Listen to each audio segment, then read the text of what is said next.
যখন তাদের শরীর কাজ করে না তখন তাদেরকে উত্তেজক এমন কিছু পদার্থ দেওয়া হয়, এমন কিছু হাইপার ডোজ মেডিসিন দেওয়া হয়, যার ফলশ্রুতিতে তারা ব্যাক টু ব্যাক দেখা যায় যে অনেক লম্বা টাইম তারা নাকি সেক্স করতে পারে নাউজুবিল্লাহ।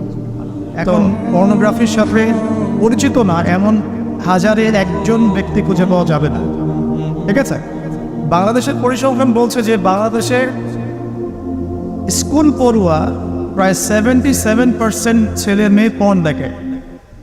এটা আমার কথা নয়, বা আপনি গুগল করেন, এবং দিন দিন মেয়েদের পর্ন দেখার প্রবণতা বাড়ছে, এটা লেখা আছে। শুধু তাই নয়, ওই 1896 সালের দিকে তারা যখন পর্নোগ্রাফি ছড়িয়ে দেয়, মাত্র 7 মিনিটের একটা ভিডিও তারা প্রকাশ করছে, ঠিক আছে? এবং তার নামও তারা দিয়েছিল, আমার নামটা ঠিক খেয়াল নাই, আর আমি এগুলো ফিল্মস দেখিনি, আমি গুগলের নামটা দেখেছি কী নাম ছিল।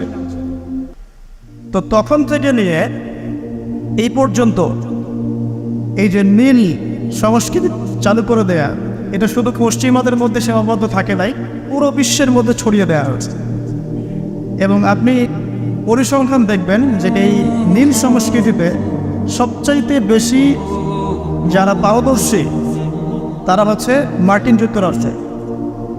এবং এই ব্লু ফিল্মস পুরো বিশ্বে একটা ইন্ডাস্ট্রি চালু করেছে, এর নাম হচ্ছে পর্ন ইন্ডাস্ট্রি, ঠিক আছে?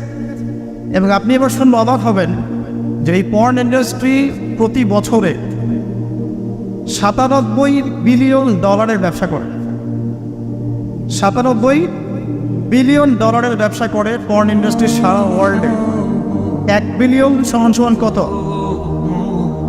100 কোটি। 1 বিলিয়ন সমান 100 কোটি। 100 কোটি ডলার টাকা দিয়ে হিসাব করে দেখেন কত টাকা হয়। $97 বিলিয়ন ব্যবসা হয় প্রতি বছর এই পর্ন ইন্ডাস্ট্রির মধ্য দিয়ে। এবং এই ইন্ডাস্ট্রির ফিল্মসগুলো হলিউড বলিউডের চেয়ে বেশি শ্যুট করা হয়। এবং আমেরিকার লস অ্যাঞ্জেলেস নামক একটা জায়গা আছে না, এটাকে বলা হয় পর্নের স্বর্গরাজ্য। মানে এখানেই সব পর্নের শুটিংগুলো আগে হতো। একটা পর্যায় থেকে সেখান থেকে সরিয়ে ক্যালিফোর্নিয়া নিয়ে আসা হয়েছে। কখন সরানো হয়েছে? যখন সেখানকার প্রশাসন একটা আইন জারি করল। কী আইন জারি করলো? যে এখানে শুটিং করতে হলে বাধ্যতামূলক কন্ডোম ব্যবহার করতে হবে। নাউজুবিল্লাহ পড়বেন না? তো তারা এটা ব্যবহার করার পক্ষপাতী না, তখন ওখান থেকে ইন্ডাস্ট্রি সরিয়ে ক্যালিফোর্নিয়ার দিকে নিয়ে যাওয়া হয়েছে। তো শুধু আমেরিকায় প্রতি বছর 10 থেকে 12 বিলিয়ন ডলারের ব্যবসা করে এখানে। দ্বিতীয় স্থানে আছে ইউরোপের কান্ট্রি ব্রিটেন, তারপরে আছে সাউথ আফ্রিকা, তারপরে অন্যান্য কান্ট্রি জার্মানি, এদিকে আপনার সুইডেন, ফিনল্যান্ড, আমাদের উপমহাদেশের অনেক কান্ট্রিও আছে, ঠিক আছে? তো এই যে নীল সংস্কৃতি সারা ওয়ার্ল্ডে তারা ছড়িয়ে দিল, এখান থেকে আমি একটা নাম চুজ করেছি আর কি, যে নীল দর্পণ। আমি কিন্তু লেকচারে এখানে যাইনি, জাস্ট ইন্ট্রোডাক্টরি কিছু কথা বলবো যে নীল দর্পণ নামটা আমি কেন দিয়েছি এই কারণে। তো মূল লেকচারে যাওয়ার আগে আমি আপনাকে কয়েকটা পরিসংখ্যান দেখাই। তার আগে বলে দিই যে এর ফলশ্রুতিতে শুধু যে ধর্ষণ বেড়েছে এমনটা নয়, বরং সমকামিতাও বেড়েছে।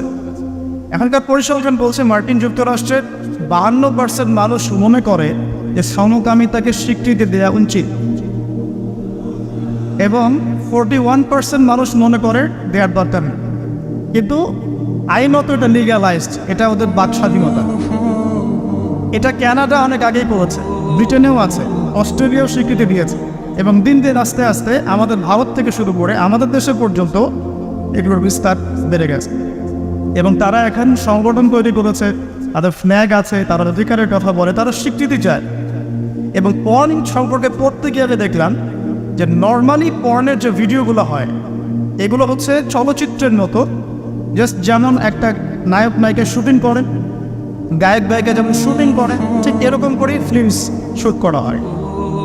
আপনি যখন এটা সার্চ করবেন দেখবেন পর্ন ইন্ডাস্ট্রি থেকে বের হয়ে আসা কিছু ওদের কথা মতে পর্ন স্টার, তারা সাক্ষাৎকার দিয়েছে যে এই জগৎটার সম্পূর্ণটাই হচ্ছে মিথ্যা এবং ফেক।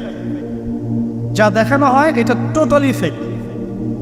এবং কোনো কোনো ক্ষেত্রে তাদেরকে বাধ্য করে জালের মধ্যে ফেলে এই ইন্ডাস্ট্রির মধ্যে অনুপ্রবেশ করানো হয়, যেখানে ওদের কোনো ইচ্ছাও থাকে না। একবার জড়িয়ে গেলে কোনো মেয়ে সেখান থেকে আর বের হতে পারে না। শুধু তাই নয়, যখন তাদের শরীর কাজ করে না তখন তাদেরকে উত্তেজক এমন কিছু পদার্থ দেওয়া হয়, এমন কিছু হাইপারডোজ মেডিসিন দেওয়া হয় যার ফলশ্রুতিতে তারা ব্যাক টু ব্যাক দেখা যায় যে অনেক লম্বা টাইম তারা নাকি সেক্স করতে পারে নাউজুবিল্লাহ। তো এগুলো তাদেরই কথা, এটাতে আসক্ত নয় এমন মানুষ খুঁজে পাওয়া দুষ্কর। বাংলাদেশের রিপোর্ট বলছে যে বাংলাদেশে এখনকার ইয়াং জেনারেশনের মধ্যে 92% পর্ন দেখে। কত পার্সেন্ট? 92%। এবং পর্ন যে ওয়েবসাইটগুলো আছে যেগুলো এত বেশি শক্তিশালী, এগুলোকে হ্যাক পর্যন্ত করা সম্ভব নয়। 2014 সালে বাংলাদেশের গভর্নমেন্ট যে ছিল আমি জানি না, আমি আসলে এইদিকে পলিটিক্সের খবর রাখি না, তারা 244টা পর্ন সাইটকে বন্ধ করে দিয়েছিল। কিন্তু এমন একটা অ্যাক্সেস তারপরেও চালু ছিল যে অন্য থ্রু দিয়ে এগুলোতে ভিজিট করা যেত। সবচেয়ে বেশি পর্ন সাইট যেগুলোতে ভিজিট করা হয় তার মধ্যে এই সাবকন্টিনেন্ট বা ভারতবর্ষ অন্যতম। ঠিক আছে, তো এগুলোর ফলশ্রুতিতে শুধু ধর্ষণ বেড়েছে এমন নয়, বরং সমকামিতাও বেড়েছে।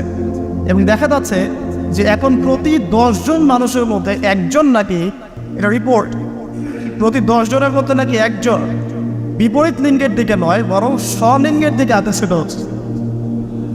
এবং এই মহামারীগুলো দিন দিন বাড়ছে। আমি যখন লেকচার শেষ করবো তখন আপনাকে আমি কিছু হাদিস শোনাবো নবী সাল্লাল্লাহু আলাইহি ওয়াসাল্লামের এই যুগ সম্পর্কে কিছু ভবিষ্যৎবাণী। তখন আপনি মিলাতে পারবেন ইনশাআল্লাহ যে আসলে নবী সাল্লাল্লাহু আলাইহি ওয়াসাল্লাম কোন যুগটা সম্পর্কে সতর্ক বলছেন। তো মূল লেকচারে যাওয়ার আগে আমি আপনাদের কিছু পরিসংখ্যান শোনাচ্ছি, একটু মনোযোগ দিয়ে শুনুন। যে সভ্যতার কথা আমি আপনাদেরকে বললাম ওই সভ্যতার কিছু পরিসংখ্যান উল্লেখ করে আমি আপনাদেরকে লেকচারের সামনে দেখে দেবো ইনশাআল্লাহ তাআলা। একটা রিপোর্ট বলছে, এটা দৈনিক জনকণ্ঠকে ছাপানো হয়েছিল, এটা ছাপানো হয়েছিল 16 অক্টোবর 2020-এ, যে তারা ওয়ার্ল্ডের টপ 10 যে কান্ট্রিজ ধর্ষণের দিক থেকে, নারী নির্যাতনের দিক থেকে এদের একটা তালিকা তৈরি করে। এবং এই তালিকায় একটু গেস করেন কোন দেশ টপে আছে? যে বলেন, বুঝতে পারছি না,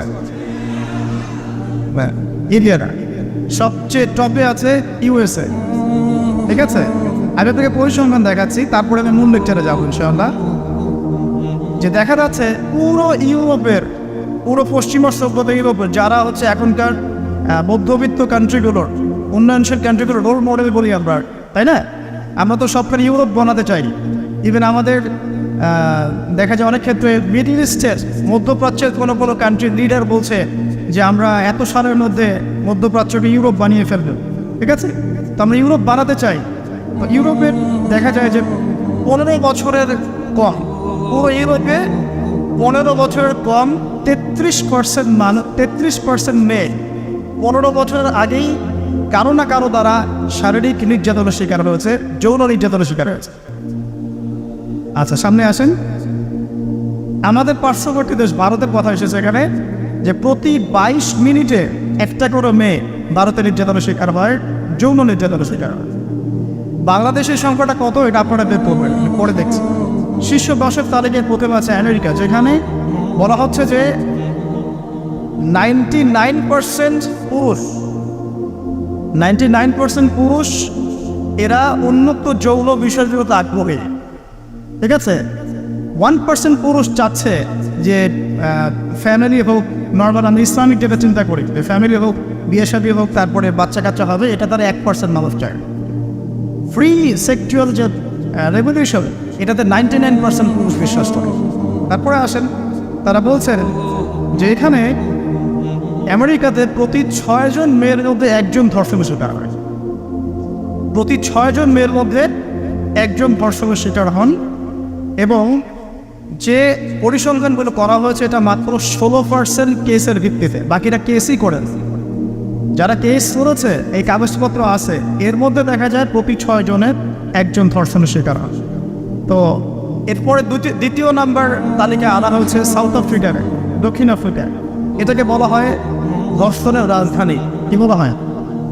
ধর্ষণের রাজধানী।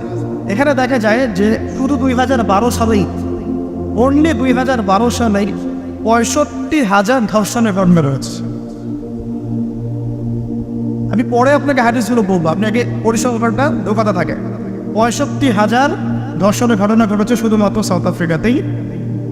আর সাউথ আফ্রিকার 4,000 নারীর উপর জরিপ করে দেখা গেছে যে তাদের মধ্যে প্রতি 3 জনে একজন জীবনে একবার না একবার একজন পুরুষের দ্বারা যৌন সহিংসতার শিকার হয়েছে, প্রতি 3 জনে। এরপরে আরেকটা জরিপে দেখা গেছে যে আফ্রিকার 25% পুরুষ, পুরো আফ্রিকার 25% পুরুষ, মানে 4 ভাগের 1 ভাগ পুরুষ জীবনে একবার না একবার কোনো না কোনো মেয়েকে ধর্ষণ করেছে। এগুলো আমাদের রিপোর্ট না, কিন্তু আপনি অনলাইনে এগুলো পাবেন। এরপর আসেন 3 নম্বরে রাখা হচ্ছে সুইডেনকে, এবং সুইডেনকে খুব হাইলাইট করা হয়, খুব উন্নত কান্ট্রি। দেখা যায় যে 2009 সালে সুইডেনে ধর্ষণের হার ছিল 58%। কত পার্সেন্ট? আচ্ছা। 4 নম্বরে যে দেশ খুব পরিচিত আমাদের পাশে, ভারত, সেখানে বলা হচ্ছে যে 2012 সালের জরিপে ইন্ডিয়াতে ধর্ষণের রিপোর্ট করা হয়েছে 24,923টা। 24,923। আসেন তারপরে একজন রিপোর্টে বলছে প্রতি 22 মিনিটে সেখানে একজন মেয়ে ধর্ষিত হচ্ছে। 5 নম্বরে আছে যুক্তরাজ্য, মানে ইংল্যান্ড, যেটাকে আমরা বলি যে ওই যে রানী এলিজাবেথ মারা গেলেন, খুব শোক পালন করলাম না। আচ্ছা, তো তাদের মধ্যে বলা হচ্ছে যে প্রতি বছর গড়ে 85,000 নারী সেক্সুয়াল অ্যাবিউজের শিকার হয়, মানে যৌন হয়রানির শিকার হয়েছে। এছাড়া প্রায় 4 লক্ষ নারী এ পর্যন্ত 2012 সাল থেকে এই পর্যন্ত, মানে 2022 পর্যন্ত, লাস্ট 10 বছরে 4 লক্ষ নারী কোনো না কোনোভাবে পুরুষের দ্বারা যৌন নির্যাতনের শিকার রয়েছে, যার মধ্যে 25 থেকে 30% হচ্ছে শিশু, মানে বাচ্চা মেয়ে। তারাই তো আবার আমাদেরকে বলছে যে বিয়ের বয়স তোমরা তো কমাই রাখ। আচ্ছা আসেন এবার আরও সামনে যাই। জার্মানির পরিসংখ্যান, জার্মানি হচ্ছে এখন 6 নম্বর। জার্মানিতে বলা হচ্ছে যে সরকারি হিসেব মতে এখানে 2,40,000 নারী এবং কিশোরী জার্মানিতে ধর্ষণের শিকার হয়ে মারা গেছে, এই পর্যন্ত হিস্ট্রি। তারপরে আরেকজন হিসাবে বলছেন যে প্রযুক্তিতে জার্মানি এগিয়ে আছে ঠিকই, তবে 65,07,394 জন নারী এই পর্যন্ত জার্মানিতে ধর্ষণের শিকার হয়েছে, পুলিশের নথিতে রিপোর্ট আছে। আসলে সামনে এটা গেল জার্মানির কথা। এরপর ফ্রান্সের সেম কথা, 75,000 নারী প্রতি বছর ধর্ষণের শিকার হচ্ছে, যাদের মধ্যে 10% হচ্ছে শিশু। এবং কানাডার কথাও এখানে আছে, কানাডাও লিস্টের মধ্যে হচ্ছে 8 নম্বরে, যেখানে বলা হচ্ছে এই পর্যন্ত 25,16,918 জন রিপোর্ট করেছে। এভাবে বলতে থাকলে শেষ হবে না। 9 নম্বর আছে শ্রীলঙ্কা এবং 10 নম্বরে আছে ইথিওপিয়া। এই হলো 10টা দেশের তালিকা। আলহামদুলিল্লাহ এখানে বাংলাদেশের নাম নাই। শুধু তাই না, বাংলাদেশরা এই টপ 10 এর মধ্যে কোনো মুসলিম কান্ট্রির নাম নাই, ঠিক আছে? তো এরপরেও তারা দেখবেন বোরখা, হিজাব, নারীর স্বাধীনতা, নারীকে লুকিয়ে রাখছো, হ্যাঁ তোমরা পোশাক নিয়ে বেশি কথা বলো, বাড়াবে, এই কথাগুলো ওরাই এদেরকে শিখায়।